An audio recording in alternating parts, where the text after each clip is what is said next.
Queridos, graça e paz, amém? É uma alegria muito grande estar com vocês aqui nessa manhã. Como a pastora Jo me apresentou, para quem não me conhece, eu sou a Magda.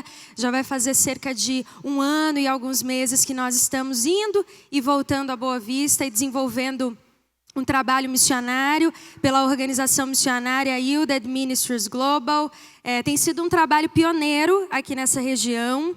Tem inclusive alguns servos e servas do Senhor Jesus que congregam aqui na Paz Church e que têm trabalhado com a gente lá no trabalho missionário. Atualmente a gente tem trabalhado muito com refugiados venezuelanos, mas o nosso foco é alcançar mesmo povos de todas as tribos, línguas e nações. Então, semanalmente nós temos algumas atividades lá na nossa base missionária, desde turnos de oração, estudos bíblicos, projetos de aprendizagem com crianças em situação de vulnerabilidade social, visitas a ocupações, onde nós realizamos evangelismo, discipulado, enfim. Deus tem feito coisas grandes nesse lugar.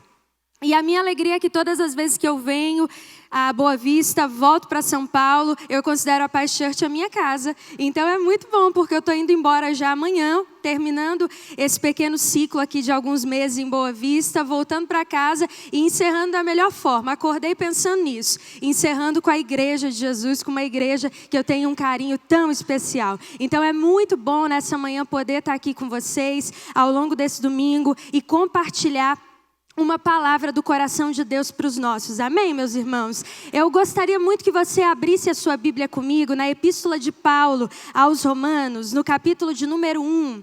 Nós vamos fazer a leitura do versículo de número 1 até o versículo de número 6. Então nós temos aí a Epístola de Paulo aos Romanos, o capítulo 1. Do versículo 1 até o 6, hoje eu queria pregar sobre Cristo, a mensagem do Evangelho, é o tema que a gente vai utilizar, e eu gostaria que você fizesse a leitura comigo nessa manhã, amém? Se você não trouxe sua Bíblia, dá para acompanhar aqui no telão. Diz assim: Paulo, servo de Jesus Cristo, chamado para apóstolo, separado para o Evangelho de Deus, o qual antes havia prometido pelos seus profetas nas Santas Escrituras acerca de seu filho, que nasceu da descendência de Davi segundo a carne, declarado filho de Deus em poder, segundo o Espírito de santificação, pela ressurreição dos mortos, Jesus Cristo, nosso Senhor. Versículo 5. Pelo qual recebemos a graça, o apostolado, para a obediência da fé entre todas as gentes pelo seu nome, entre as quais sois também vocês, chamados para serdes de Jesus Cristo. Amém? Eu gosto muito da epístola de Paulo à igreja de Roma, pelo seguinte motivo. Essa carta, basicamente, ela tem enriquecido o testemunho dos crentes em Cristo Jesus ao longo de todas as gerações. Gerações têm sido transformadas por essa mensagem que nós lemos aqui nessa manhã. Gerações têm sido edificadas pela grande verdade da nossa salvação, que nós somos salvos mediante a nossa fé em Cristo Jesus. Inclusive Martinho Lutero, o pai da reforma protestante, ele foi confrontado, encorajado, descobriu essa revelação poderosa de fé e salvação, lendo a palavra de Deus e lendo principalmente a carta de Paulo aos Romanos. A gente considera aí ao longo da nossa jornada cristã e principalmente da história da igreja, a carta de Romanos uma peça fundamental, porque ela vai apresentar para nós aquilo que a gente chama de convicções paulinas. Paulo vai falar muito sobre graça, sobre fé, sobre vocação. Paulo vai falar muito sobre o desejo que ele tinha de alcançar pessoas, principalmente aqueles que ainda não conheciam Jesus Cristo, aqueles que ainda não tiveram um encontro com Jesus Cristo. Mas outro fato interessante a respeito dessa carta também é que Paulo vai dar para nós pelo menos 4 motivos para a gente alinhar e centralizar a nossa trajetória cristã. O primeiro motivo é um motivo teológico. Paulo, ele deseja apresentar para nós, quando ele escreve aos Romanos, a centralidade do Evangelho. Você já parou para pensar sobre a centralidade do Evangelho? Na perspectiva paulina aos Romanos, a centralidade do Evangelho é uma só: Deus reinando sobre a sua igreja e sobre o seu povo por meio de Cristo Jesus. E nós que aqui estamos nesse dia, nessa manhã, somos chamados pelo Senhor a desenhar toda a nossa trajetória de vida por baixo dessa perspectiva. Deus deseja ser o rei das nossas vidas. Deus deseja ser o rei dos nossos relacionamentos. Deus deseja ser o rei da nossa trajetória, e Ele está estabelecendo o teu reino, o reino dele nas nossas vidas, por meio do Filho dele perfeito, que é Jesus Cristo, o nosso Senhor e o nosso Salvador. Tá vendo como é uma carta incrível e poderosa? Deus é o centro, e nós podemos nos alegrar por isso. O segundo motivo pelo qual Paulo escreve aos Romanos é um motivo eclesiástico. Paulo deseja que judeus e gentios não caminhem divididos, mas caminhem como sendo um em Cristo Jesus. O desejo de Paulo é que a igreja viva em comunhão. E sabe, eu acho muito interessante quando eu analiso um pouco a história da igreja cristã, principalmente a história da igreja do primeiro século, porque é uma igreja que entendia muito bem a ideia de comunhão. Em Atos capítulo 2, no versículo 42, Lucas vai dizer para nós que a igreja de Jesus, ela crescia debaixo de alguns princípios. A igreja de Jesus, ela crescia debaixo da doutrina dos apóstolos. Isso quer dizer, meus irmãos, que a igreja do primeiro século amava a palavra de Deus. Eles tinham zelo pela palavra de Deus. Eles tinham anseio pela palavra de Deus. E da mesma forma, nós que estamos aqui nesse dia, somos chamados pelo Senhor a amar a palavra de Deus, a ter zelo pela palavra de Deus, a desejar viver intensamente a palavra de Deus. Lucas vai dizer que a igreja do primeiro século também crescia na comunhão. Essa ideia de comunhão é interessante, porque nada mais é, nada menos é do que partilhar coisas em comum. Por isso que congregar é importante, porque quando você congrega, você compartilha dor, mas você também compartilha alegria. Por isso que congregar é importante, porque quando você congrega, você é edificado, você é encorajado e você é exortado também. Por isso é muito importante quando a gente congrega, porque a gente partilha de uma só fé e de um só Deus, que é poderoso para mudar a nossa vida, da nossa família e de todas as gerações que se achegarem a Ele. A igreja crescia, porque a igreja caminhava juntos. E isso é muito importante, porque ninguém cresce sozinho. A gente tem uma ideia ainda, um conceito muito dessa geração, do individualismo. A gente quer vencer batalhas e lutas sozinhos, mas Deus não tem nos chamado para isso. Deus tem nos chamado para viver como família. Deus tem nos chamado para viver em comunhão. E é assim que nós vamos lutar as nossas guerras e vencer as nossas guerras. A igreja crescia debaixo de um princípio, eles oravam juntos, eles oravam de forma individual e eles entendiam quão poderosa era uma igreja que orava. É muito interessante porque quando Jesus sobe aos céus, quando Ele ascende aos céus, a primeira reação daqueles que acompanhavam Jesus era correr para o quarto de oração. E eles clamavam, e eu imagino que o clamor era: Senhor, você subiu, nos envia o Espírito Santo porque nós estamos com uma saudade da sua presença. Eles tinham uma vida de oração viva. A igreja crescia. Debaixo de um outro princípio, havia generosidade. Eles não precisavam forçar para que as pessoas contribuíssem. O poder de Deus, a graça de Deus, a comunhão era tão presente que eles entendiam que o Pai era para todos, que o pão era para todos e ninguém poderia ficar para trás. Eles entendiam o poder de estarem juntos. E eu acredito que nessa manhã Deus está alinhando a nossa perspectiva para essa verdade. Nós vamos caminhar, mas nós vamos caminhar juntos. Escute isso daqui: ninguém vai ficar para trás. Nem que a gente tenha que colocar alguém aqui, olha, e segurar nas costas e falar: vamos lá, você vai caminhar mais um pouco. Você não vai deixar Jesus, você não vai largar a sua fé. Nós iremos caminhar juntos, mas ninguém vai ser deixado para trás. A igreja crescia debaixo dessa verdade. O terceiro motivo pelo qual Paulo escreve aos Romanos é um motivo missiológico. Paulo estava preparando a igreja de Roma para a sua chegada. Porque até então a igreja de Roma não conhecia Paulo. Eles não sabiam quem era esse cara. Eles não tinham ainda um contato e uma comunhão com esse cara. E aí Paulo escreve, Paulo apresenta grandes verdades para esse povo aqui. E a ideia de Paulo já é preparar o coração dos romanos, para que quando ele chegasse a Roma, a igreja pudesse contribuir para que ele pudesse chegar à Espanha. Sabe o que isso quer dizer? Que Deus deseja que nós estejamos interessados na missão dele. Em Mateus capítulo 28, olha isso aqui que legal. O versículo 18, Jesus diz algo para os discípulos antes de subir aos céus. Ele diz assim, olha, é-me dado o poder nos céus e na terra. Portanto, vocês vão às nações e vocês preguem o evangelho a toda criatura. Vocês façam discípulos, vocês gerem discípulos. Esse portanto aqui no texto, meus irmãos, faz toda a diferença para nós.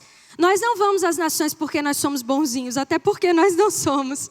Nós não vamos às nações porque nós gostamos de fazer boas obras, porque nem sempre nós gostamos. Nós não vamos às nações porque nós simplesmente acreditamos que nós vamos acabar com toda a fome do mundo. Até porque nos meus anos em missões, em muitos momentos eu me senti tão impotente. Eu me senti tão pequenininha diante de tantas mazelas, diante de tantas dificuldades que eu já vi com os meus próprios olhos. Mas Jesus nos dá um motivo para que a gente vá às nações. Ele diz, é-me dado poder nos céus e na terra. Por essa causa vocês vão pregar o evangelho e vocês vão fazer discípulos para mim. Jesus está dizendo que Ele é o motivo da nossa missão. Jesus está dizendo que por causa dele é que nós amamos pessoas. Jesus está dizendo que é por causa dele que nós discipulamos pessoas. Jesus está dizendo que é por causa dele que nós cremos na transformação de pessoas. Jesus está dizendo que é por causa dele que nós cremos que a nossa família será salva. Jesus está dizendo que é por causa dele que nós acreditamos que mortos podem ressuscitar. Jesus está dizendo que é por causa dele que nós acreditamos que pessoas podem ser curadas. Jesus está dizendo que é por causa dele que nós acreditamos que pessoas podem ser libertas, porque ele é o motivo de nós estarmos aqui hoje. O motivo de você estar aqui hoje é porque Cristo precisa ser glorificado aonde ele não foi ainda. O Senhor poderia vir aqui hoje, nos arrebatar, nos levar para a eternidade. Mas a Bíblia diz para nós que o evangelho do reino precisa ser pregado em todas as nações. E então virá o fim de todas as coisas. Nós estamos aqui nessa manhã, nós estamos servindo aqui nessa igreja, porque existem lugares onde Cristo precisa ser glorificado. E Deus está nos inserindo nessa missão maravilhosa. Ele é o motivo de nós estarmos aqui hoje. Ele é o motivo de nós irmos às nações e pregarmos o evangelho a toda criatura. Eu me alegro quando eu falo dessa verdade. Porque missões, meus irmãos, é uma obra urgente e é uma obra de prioridade para nós. E Deus quer que nós alinhemos a nossa vida e o nosso coração a essa verdade tão maravilhosa e tão poderosa. O quarto motivo pelo qual Paulo escreve aos Romanos é um motivo doutrinário. Ele vai apresentar para a igreja de Roma uma verdade fundamental. Isso aqui, olha, eu costumo dizer que uma verdade como essa é para a gente dar um glória com aleluia e ainda mandar um beijo para Jesus. É basicamente isso aqui.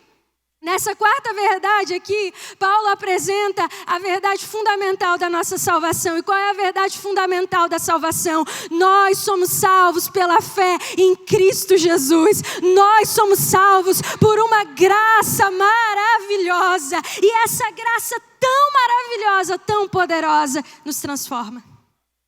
Nos santifica. Essa graça tão maravilhosa nos separa para uma vida de plenitude com o Senhor. Não há nada mais maravilhoso, meus irmãos, do que a nossa comunhão com Jesus Cristo. Não há nada mais maravilhoso do que a nossa vida de amar ao Senhor, de estar com o Senhor, de desejar o Senhor.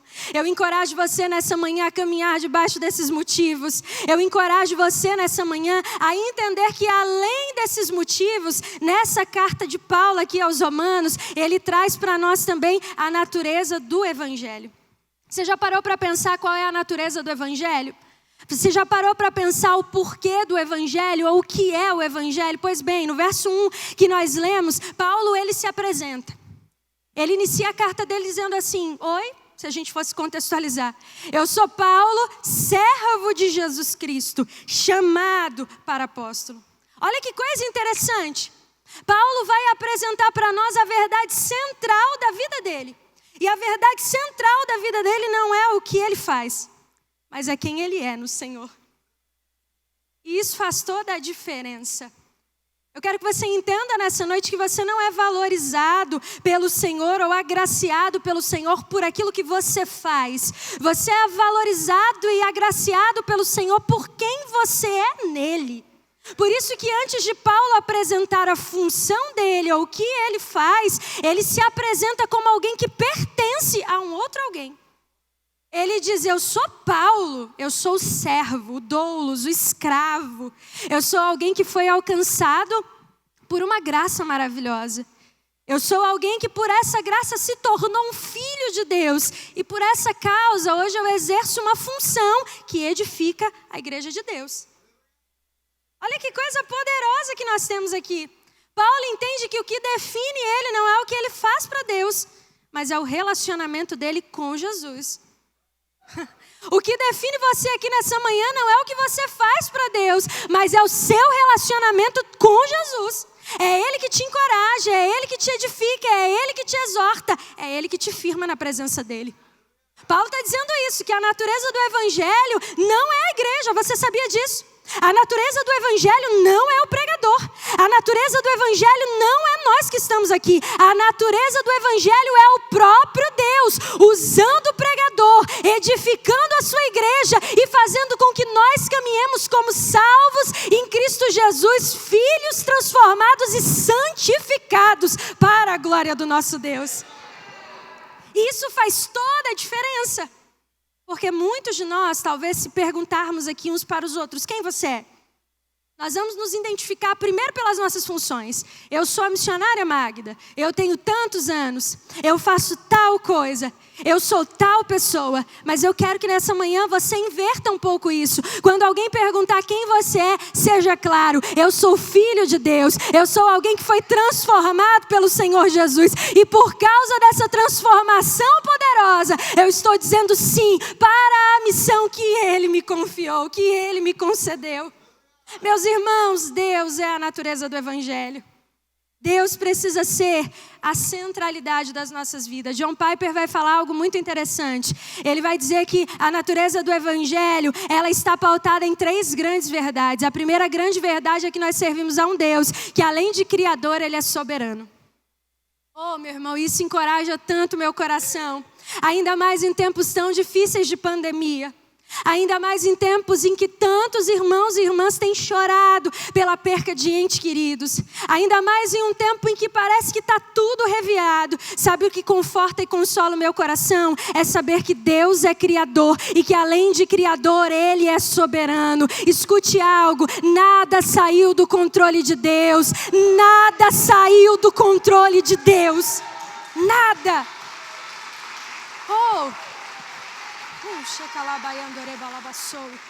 Eu sei que muitos de nós estamos chorando.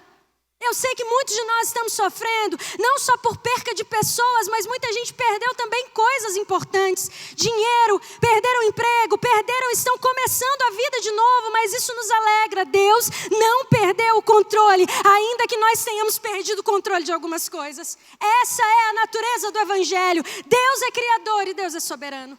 Na perspectiva de Piper, além disso, nós temos um Salvador e um Senhor. Nós não estamos simplesmente jogados aí no mundo. Nós não estamos simplesmente jogados como aqueles que estão esquecidos, não. Um dia Deus enviou o Filho dele, que foi ao madeiro, sofreu as nossas dores, levou o nosso pecado, levou a nossa transgressão, a culpa, o erro, tudo estava sobre ele, mesmo ele não merecendo, mas ele levou por nós, mesmo não sendo culpado. Para que nós estivéssemos aqui nesse dia, nessa manhã, servindo e cultuando a Ele. Piper vai dizer que a terceira verdade está inserida nessas 2 outras. Um Deus soberano e criador, um Salvador e uma graça maravilhosa. Ah, não, você não está aqui porque você é bonitinho ou lindinho. Você está aqui porque um dia a graça maravilhosa do Senhor te foi presenteada. Um dia a graça maravilhosa do Senhor foi dada a você. Ah, nós não merecíamos. Eu costumo dizer que a graça me dá aquilo que eu não mereço. E a misericórdia me livra daquilo que eu merecia. Eu não merecia salvação e Deus me deu salvação. Eu merecia o inferno, mas Deus me livrou do inferno. Porque Ele é a centralidade, a natureza do Evangelho. E nós podemos nos alegrar com isso nessa manhã. Paulo vai continuar nos versículos 2 e 3. Ele vai trazer para nós a ideia da mensagem do Evangelho. E qual é a mensagem do Evangelho, Magda? É Jesus Cristo. Jesus Cristo, Ele é tanto a boa nova como a promessa de salvação aos homens. Em 1 Coríntios capítulo 1, versículo 18, Paulo vai dizer assim que a palavra da cruz, ela é loucura para quem perece, mas para nós que somos salvos, o que ela é, igreja? É o poder de Deus. Se nós soubéssemos quão poderosa é a mensagem que nós carregamos, nós não estaríamos de qualquer forma. Se nós realmente tivéssemos uma convicção interna de quão poderosa é essa palavra que está sendo liberada aqui nessa manhã. Eu lembro que um dia, dirigindo meu carro, indo a uma pregação, o Espírito Santo perguntou para mim: Magda, você tem consciência da palavra que você carrega? O Espírito Santo me perguntou mesmo no profundo: Magda, você tem consciência do poder que você carrega? Eu lembro que eu comecei a chorar pensando sobre aquilo, porque essa palavra é poderosa. Não, você não entendeu. Essa palavra, ela é poderosa. Atos capítulo 13, a Bíblia diz para nós sobre Pedro e João indo ao templo Formosa. Poderia ser uma caminhada normal e cotidiana, porque como judeus, eles ainda mantinham a prática de 3 vezes por dia irem orar no templo. Apesar de caminharem debaixo da graça, eles achavam importante cultivar essa vida de oração. Então eu imagino que ver aquele coxo que estava junto ao templo Formosa era algo cotidiano. Eu imagino que era algo comum, talvez era até alguém conhecido, o seu Zé, o seu João, que estava ali há anos da vida dele pedindo uma esmola, pedindo uma ajudinha. Eu entendo que a porta formosa é a mesma, o templo é o mesmo, o coxo é o mesmo, a cumbuca que aquele coxo carregava para pegar uma moedinha é a mesma, mas posso trazer uma boa nova para você? Pedro e João já não eram mais os mesmos, eles acreditavam nessa poderosa palavra, eles acreditavam no Cristo que é poderoso para fazer todas as coisas acontecerem. E a Bíblia diz para nós que quando eles entraram no templo, aquele homem olhou e falou assim: ei, me dá uma esmolinha aí, dá uma ajudinha aí, por favor. Faz alguma coisa aqui para me ajudar. De imediato, Pedro e João olharam para aquele camarada e falaram assim: olha aqui, a gente não tem ouro, a gente não tem prata, mas o que nós temos nós vamos dar a você. Levante e ande em nome de Jesus. Eles acreditavam quão poderosa é a mensagem do Evangelho. Eles acreditavam quão poderoso é o nome que está acima de todo nome, que é o nome de Jesus Cristo. É isso. O problema é que a gente tem caminhado prostrado demais. O problema é que a gente está caminhando num conformismo muito grande e nós esquecemos da verdade fundamental. Jesus continua sendo a boa nova. Jesus continua sendo a promessa. Eu quero encorajar você nessa manhã a levar isso para sua casa. Eu quero encorajar você nessa manhã a olhar para essa Bíblia, a olhar para a sua vida com Jesus, não como uma vida comum, mas como um convite a um estilo de vida sobrenatural, como um convite a um estilo de vida onde o normal, onde o banal pode se tornar algo poderoso e transformador. Jesus é a nossa mensagem e Deus está nos chamando a desenhar toda a nossa vida, toda a nossa perspectiva debaixo dessa verdade. Sabe o que eu acho interessante na mensagem do Evangelho? É porque a mensagem do Evangelho ela é tão poderosa que ela vai explicar a nossa cultura. Ela é tão poderosa que ela vai explicar quem nós somos.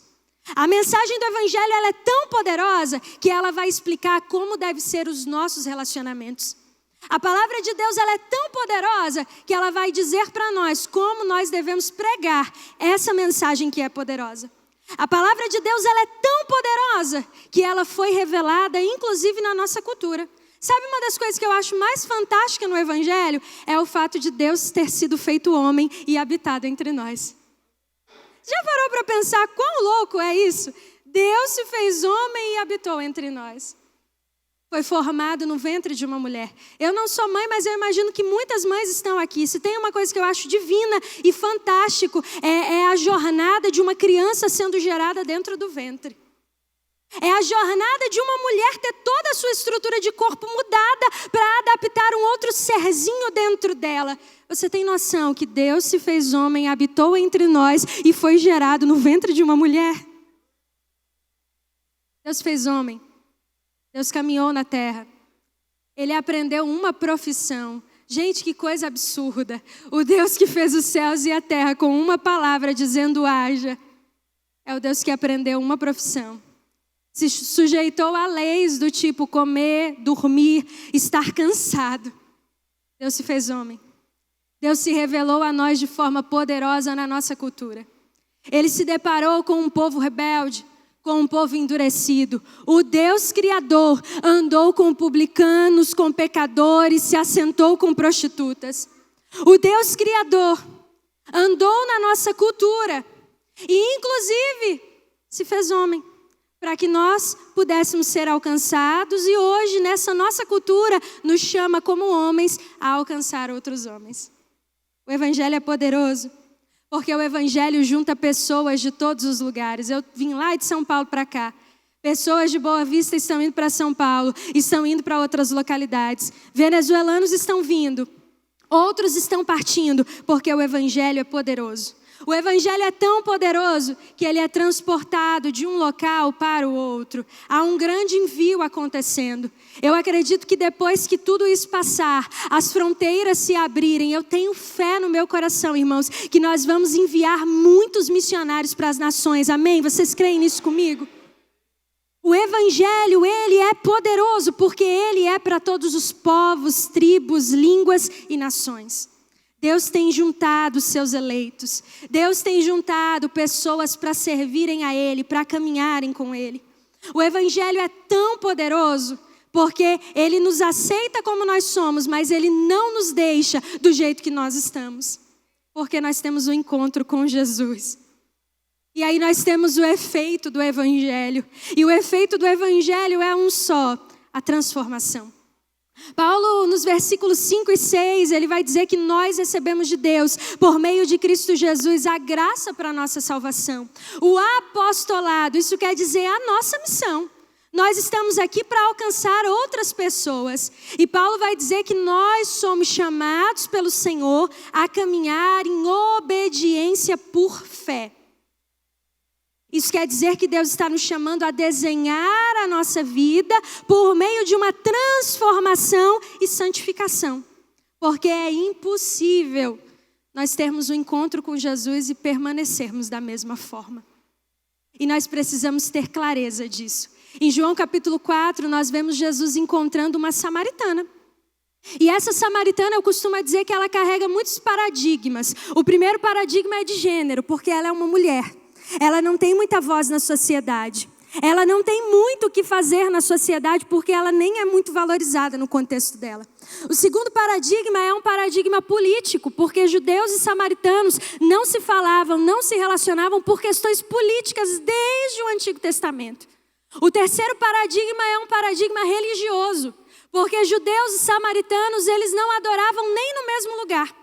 Os judeus adoravam em Jerusalém, e eles tinham o templo como local de adoração, e os samaritanos adoravam em Samaria. Havia essa separação. Jesus quebra todos esses paradigmas, porque primeiro, quando ele está junto ao poço, ai, como eu amo Jesus, gente. Quando ele está junto ao poço, ele olha para aquela mulher e ele fala, mulher, dá-me de beber da tua água. Jesus está falando com uma mulher, Jesus está falando com uma samaritana, e Jesus está falando com uma pecadora. Jesus está dizendo para ela, mulher, dá-me de beber da tua água. Escuta aqui. Os judeus e samaritanos, eles não tinham nenhum nível de relacionamento. Nunca um judeu e samaritano ia partilhar o mesmo prato, o mesmo talher e o mesmo copo. Quando Jesus olha e diz assim, dai-me de beber da sua água, Jesus estava entrando em comunhão com aquela mulher para produzir transformação na vida dela. É isso que o Evangelho faz nas nossas vidas. Ele quebra paradigmas. Não importa se você é homem ou mulher, não importa se você é adulto, criança ou jovem, não importa quantos pecados você tenha cometido ao longo da sua vida, não importa qual é o seu partido político, não importa o que você faz ou deixa de fazer, o encontro com Jesus é capaz de transformar e santificar toda a sua vida e toda a sua trajetória. E esse encontro é algo tão poderoso, esse encontro é algo tão intenso. E sabe o que acontece com essa mulher? Ela se torna a primeira missionária de Samaria. Ela larga, ela deixa de lado um cântaro que ela trouxe para pegar água, mas ela encontrou a água viva que transforma e santifica. Ela deixou o balde de lado e ela foi por toda a vizinhança dizendo assim, vinde vede, um homem que disse tudo a respeito da minha vida. Vinde vede um homem que transformou toda a minha trajetória. E o testemunho dela é tão poderoso que a Bíblia vai dizer para nós que agora as pessoas iam de um lado para o outro e foram até ela dizer assim, olha aqui mulher, agora nós recebemos o Evangelho, nós não estamos mais firmados por aquilo que você falou, mas nós mesmos vimos, ouvimos e cremos no nosso coração, porque esse é o Evangelho é transformação e santificação para a glória de Deus. Em Lucas 19, nós temos um outro bom exemplo que é Zaqueu. Gente, eu já reli tantas vezes a história de Zaqueu, mas dias atrás eu fiquei tão impactada lendo novamente essa narrativa, porque eu comecei a pensar algumas coisas que eu quero compartilhar com você. Primeiro, Zaqueu não é simplesmente um cobrador de impostos. Zaqueu é o chefe dos cobradores de impostos. Se os cobradores de impostos comuns já eram odiados pelos judeus, imagina o chefe dos cobradores. Se um cobrador de impostos comum já roubava dos judeus, imagina o chefe dos cobradores de impostos. Ele era totalmente odiado. Outra verdade interessante é que ele era pequenininho, igual eu sou, por isso eu fico andando de um lado para o outro, que senão aqui eu fico meio escondida. Zaqueu era pequenininho, sabe? E por ser tão pequenininho, quando Jesus passa pela cidade dele, ele precisa subir em uma árvore que alguns historiadores vão dizer que mede entre 1,90 até 2 metros de altura. Não basta você ser o mais odiado, você ainda é baixinho. Não basta ser baixinho, você ainda vai ter que passar a vergonha de subir em uma árvore para conseguir enxergar. Ou humilhação, meu irmão, para quem é baixinho. É igual quando a gente está no avião, é um problema que eu sofro. E a gente tenta colocar a mala lá no bagageiro, e aí você tem que dar uma levantadinha assim no pé e dar uma equilibradinha. E você fica, Deus, não deixa eu cair aqui, pelo amor de Deus. Não deixa eu passar vergonha aqui. É mais ou menos isso que Zaqueu está vivendo. Ele está subindo em uma árvore, sendo odiado por todo mundo, sendo assim banalizado por todo mundo. E ele sobe em uma árvore com um único desejo: eu preciso ver quem é esse Jesus. Sabe o que eu acho mais legal ainda nessa história? É porque ninguém anda olhando para cima. Alguém anda olhando para cima? Você fica o tempo inteiro observando o que está em cima? Não. Você vai olhar ao redor. Ainda mais cercado por uma multidão, sendo apertado por todo mundo querendo ver você. Eu imagino que não dá muito tempo de olhar para cima, a não ser olhar para o lado e falar: opa, me dá licença que eu preciso passar. Ei, por favor, deixa eu passar. Jesus poderia ter agido dessa forma. Ele poderia ter olhado para um lado, para o outro e falado: ei, peraí, me dá licença, deixa eu passar com os meus discípulos. Mas a Bíblia vai dizer que Jesus olhou e ele viu Zaqueu. Quando ele olha Zaqueu, ele diz: Zaqueu, desce daí, porque hoje a salvação chegou à sua casa. Gente, não é a vergonha de subir, agora é descer com pressa.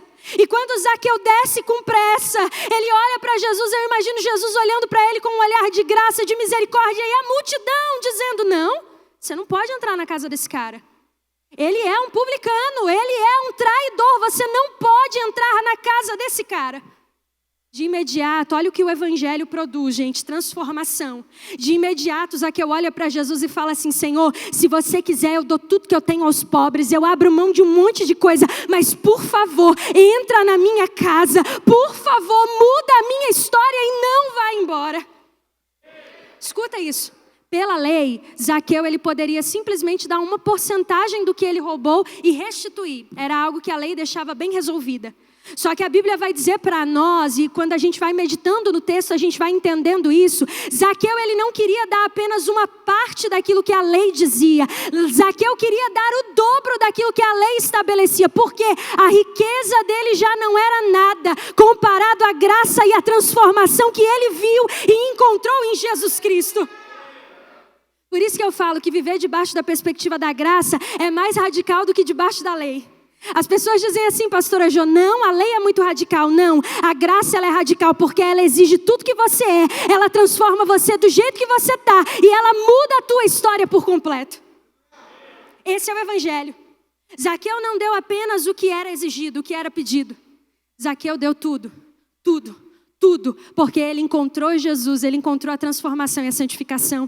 Posto isso, eu quero convidar você a se colocar de pé nessa manhã.